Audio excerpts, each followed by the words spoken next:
जय हिंद। तो चलिए दोस्तों, आज का हमारा टॉपिक है टेफ्लॉन और इसके पिछले वीडियो लेक्चर में मैंने आपको पीवीसी के बारे में बताया था, जो कि काफ़ी इंपॉर्टेंट टॉपिक है। अगर आपने उस वीडियो को नहीं देखा है तो वो वीडियो देख लीजिए, मैं उसका लिंक नीचे डिस्क्रिप्शन बॉक्स में दे रहा हूँ। ठीक है, चलिए हम बात करते हैं टेफ्लॉन पर। तो देखिए यहाँ टेफ्लॉन के दो और नाम दिए गए हैं, जो है फ्लुआन और PTFE अर्थात पॉलीटेट्राफ्लोरोएथिलीन।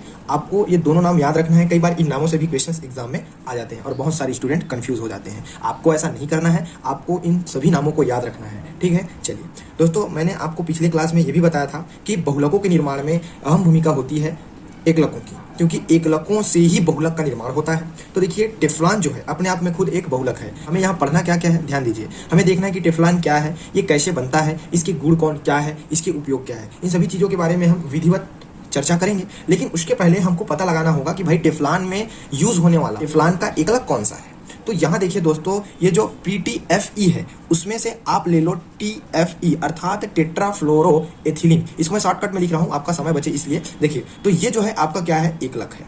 यहाँ तक तो आपको क्लियर समझ में आ गया होगा। चलिए अब यहाँ से भी क्वेश्चंस बन जाते हैं, जैसे टेफ्लॉन में प्रयुक्त एकलक के नाम बताइए, तो आपको क्या लिखना है, टेट्राफ्लोरोएथिलीन। यहाँ तक आपको क्लियर है। अब देखिए भैया, इसका जो फार्मूला होता है वो होता है CF2 डबल बॉन्ड CF2। ठीक है, ये फार्मूला आप बिल्कुल याद रखिए, क्योंकि इसी के आधार पर इसका निर्माण होता है। यही आपका क्या है, एक बेस है। ठीक है, तो इसको याद रखिए। अगर मैं इसे स्ट्रक्चर फॉर्म में लिखूं तो इसको हम इस प्रकार से लिख सकते हैं, आप सबको पता है। देखिए कार्बन की वैलेंसी 4 होती है और फ्लोरीन की जो वैलेंसी होती है 1 होती है, तो इस प्रकार से हम लिख सकते हैं। यहाँ हमें इस चीज का पता तो लग गया कि टेट्राफ्लोरोएथिलीन एकलकों के संयोजन से ही टेफ्लॉन बनता है। ठीक है, लेकिन ये जो एकलक है, ये जो टेट्राफ्लोरोएथिलीन है, ये आसानी से संयोजित नहीं होते। ठीक है, इसको संयोजित कराने के लिए एक कैटेलिस्ट लेते हैं, जो है NH4 ट्वाइस H2O8। ठीक है, जिसे कहते हैं दोस्तों अमोनियम पर ऑक्सो सल्फेट। आपको अभी लिखना नहीं है, चिंता मत कीजिए, मैं पूरा नोट्स बनाऊंगा, आप अभी ध्यान से सुनिए और समझिए। ठीक है, तो ये कैटेलिस्ट है NH4 ट्वाइस H2O8, जिसका नाम है अमोनियम पर ऑक्सो सल्फेट। इसी उत्प्रेरक की उपस्थिति में जब हम टेट्राफ्लोरोएथिलीन के N अणु को उच्च दाब पर गर्म करते हैं, तब हमें जाकर के टेफ्लॉन की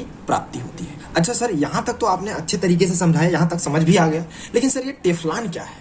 तो ध्यान दीजिए दोस्तों, ये जो टेफ्लॉन जो है ना, वो टेट्राफ्लोरोएथिलीन का उच्च बहुलक है। अगर आपसे कोई पूछे कि टेफ्लॉन क्या है, फ्लुआन क्या है, तो आप क्या कहोगे, यह टेट्राफ्लोरोएथिलीन का उच्च बहुलक है।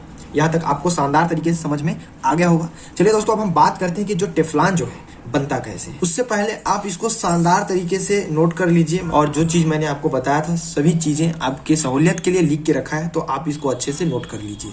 अब चलिए दोस्तों, अब हम बात करते हैं इसके बनाने की विधि पर, ये कैसे बनता है। ठीक है, ध्यान दीजिएगा। सबसे पहले हमको लेना है मोनोमर, जो कि हमारा मोनोमर है क्या, टेट्राफ्लोरोएथिलीन। ठीक है, और हमें इसका मॉलिक्यूल कितना लेना है, N मॉलिक्यूल्स। ठीक है, और हमने आपको कुछ समय पहले ही बता के रखा है कि ये जो है आसानी से संयोजित नहीं होते। ठीक है, तो इसको संयोजित करने के लिए हमें एक कैटेलिस्ट की आवश्यकता होती है, जो कि है NH4 ट्वाइस H2O8। ठीक है, और इसे हम उच्च दाब पर गर्म करते हैं। तब होता क्या है, अब यहाँ आपको ध्यान से समझना चाहिए।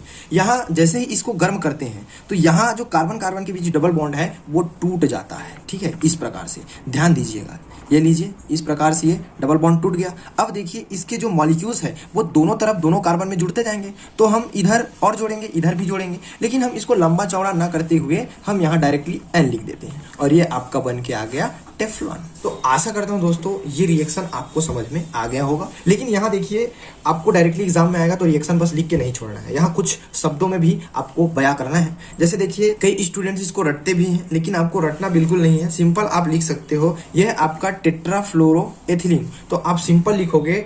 ठीक है, टेट्राफ्लोरोएथिलीन को अमोनियम पर ऑक्सो सल्फेट की उपस्थिति में उच्च दाब पर गर्म करने पर टेफ्लॉन प्राप्त होता है या टेफ्लॉन बनता है। इस प्रकार से आप आसानी से लिख सकते हो। तो देखिए दोस्तों, यहाँ जो मैंने आपको बताया था उसको मैंने नोट्स के फॉर्म में यहाँ लिख दिया है, आप इसको अच्छे से नोट कर सकते हो। ठीक है, चलिए अब हम बात करते हैं इसके गुण और उपयोग पर। देखिए दोस्तों, यहाँ मैंने कुछ गुण इसके लिख रखे हैं, उसको आपको ध्यान से समझना है। देखिए, यह जो है बहुत कठोर पदार्थ है। ठीक है, दूसरा चीज है कि यह उष्मा का रोधी है। ठीक है, और तीसरा है यह रासायनिक रूप से निष्क्रिय होता है, और इसका जो गलनांक है दोस्तों वो 330 डिग्री सेल्सियस होता है। तो ये कुछ गुण है, हालांकि आपके एग्जाम में गुण नहीं पूछे जाते, आपके एग्जाम में मोस्टली उपयोग पूछे जाते हैं, तो आप इसको नहीं पढ़ोगे तो भी चलेगा, बट थोड़ा बहुत नॉलेज में रहना चाहिए। यहाँ ध्यान दीजिएगा दोस्तों इसके उपयोग पर। पहला उपयोग है नॉन स्टिक बर्तन बनाने में। दोस्तों आप गौर किए होंगे, जब भी आप बर्तन में कोई पात्र में खाना बनाते हैं तो वह खाना जो है आपका जो खाद्य पदार्थ है वो चिपकता नहीं है, वो किसके कारण नहीं चिपकता?